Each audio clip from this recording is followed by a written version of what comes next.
چی خیل با نمبر تلفن شخصیت آدم رو معاین کنیم. السلام علیکم دوستان عزیز. با شما هستم من مبارز احدов. چند وقت شد که در یوتیوب کانال ویدیو نداشتیم چون که بسیار کارها بود. از همین صبح وقت نبود که یعنی برای شما ویدیو کنم. امروز خواستم که یک ویدیو بهترین کرده به سهم شما رسونم. یعنی یک دو سکرت های رو جمع کردم که باید این رو شما حتما دونید. چی خیلی یعنی یک دو راههایی با نمبر تلفن یعنی آدم رو معاین کردن شد در امروز ویدیو میگویم. اگر ما امروز در نام خود سیم کارت داشته باشیم، یعنی در نام خود رجیستراسیون کرده در سایت سایت ها اگر رجیستراسیون کرده باشیم، این از بسیار اینفورماسیون میتواند که معلومات دهد. خوب این ویدیو رو برای چی کردم؟ چون که وقتی اخیر نگاه میکنم بعضی بچهای ما یعنی ماشینی که اگر سلوچین زنگ میزنند و نام و فامیلی آنها رو میگیرند، خصوصا حالا یک سخم نوی آنها است که از نام کارگرهای ارگان زنگ میزنند. اگر نام فامیلی آنها رو میگیرند بچه‌ها بسیار تشویش میشن. یک چند به من مراجعت ها شد و من خواستم که این ویدیو رو پیشکش شما گردونم. حالا اگر نمبر تلفن شما رو دونند، نام فامیلی شما رو یافتن، یگان مشکلی ندارد چون که عصر 21 است. همه جا شده اینترنت برای همه دسترس دارد. خوب یکی از راههای عادی و آسانش رو میگم. دوستان عزیز، الحمدلله که روز به روز زکات‌های علبون به نهایت زیاد شده است چون که بسیار مهاجران حالا از تاجیکستان میآیند و میدانند که نرخ‌های شرکت علبون تلفن‌هایش نسبت دیگر جا ارزان‌تر و اینچنین چخو استقلالش پدرکه. از همین سبب همیشه زنگ زده از ما زکات میکنند. ما تلفن‌های آنها رو نمی‌تونیم اوپاکوفکا کرده برای آنها با تمام کنج و کنار گوشه روسیه روان میکنیم. با مسکو باشد کوریرها و تلفن‌ها رو میبرند، تلفن رو میگیرند و بعداً پولش رو میدن. شما هم اگر تلفن خریدنی باشید میتونید مراجعت کنید. در اینجا باشد اویا بلیت، اگر بلیت هم خریدنی باشید مرحمت مراجعت کنید. کسانی که مثلا یگان پروگرام آنلاینی بانک دارن، خب ما سبربانک رو میگیریم. این مهم نیست که شما در کدام دولت هستید، کدام پروگرام بانکی رو دارید. مثلا ما برنامه سبربانک آنلاین رو میگیریم.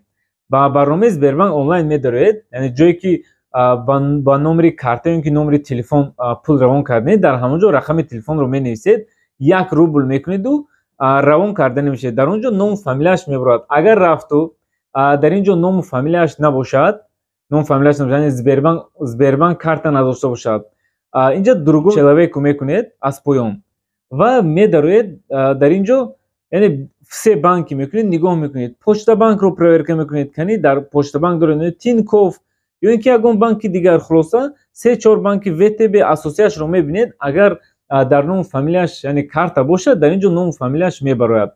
اگر رقم های دیگر دولت باشد هم اینجا ضروبش میکنید، میدارید، یعنی کدام دولت رو مثلا انتخاب میکنید. مثلا تاجیکستان رو انتخاب میکنید، میبینید نمره تلفنش رو میزنید. دوشنبه سیتی میبینید کارت ندارد.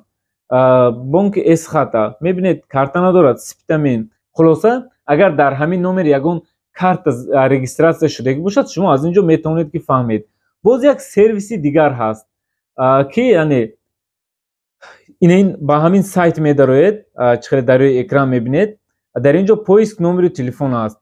مثلا من رقمی کمپانی علبون رو میزنم. این برای فروختن تلفن مثلا 925 37 40 پویسک میدیم. نگاه کنید، یعنی پویسک رفت اول معاین کرد یعنی کدام اپراتور مگافون. کمی پایان میفرماییم.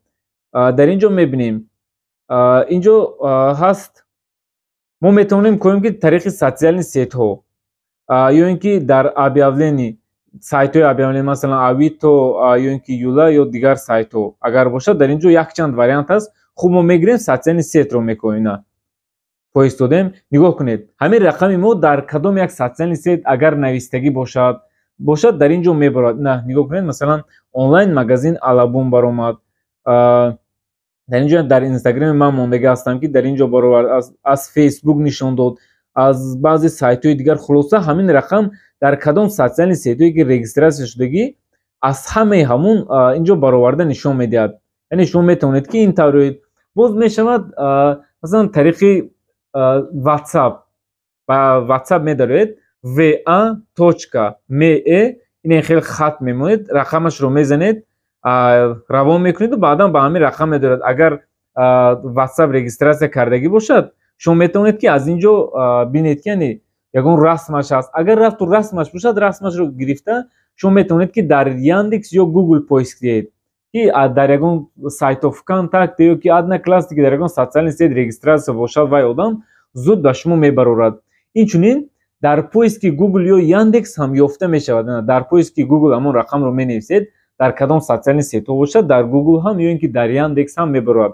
Хуб дӯстон азиз, ин буд кӯтоҳ ва маълумоти пурра, яъне бо тариқи номери телефон ёфтани шахсияти одам.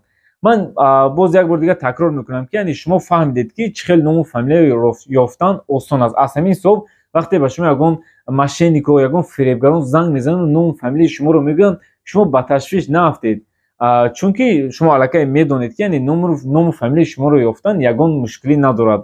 Хуб дӯстон азиз, ин буд видеои имрӯза. худованд ҳамаи шуморо нигаҳбон бошад. Агар видео писанд омад, ба ёру дӯстони худ фиристед, дар зери видео лайк гузоред. то видеоҳои оянда, хайр.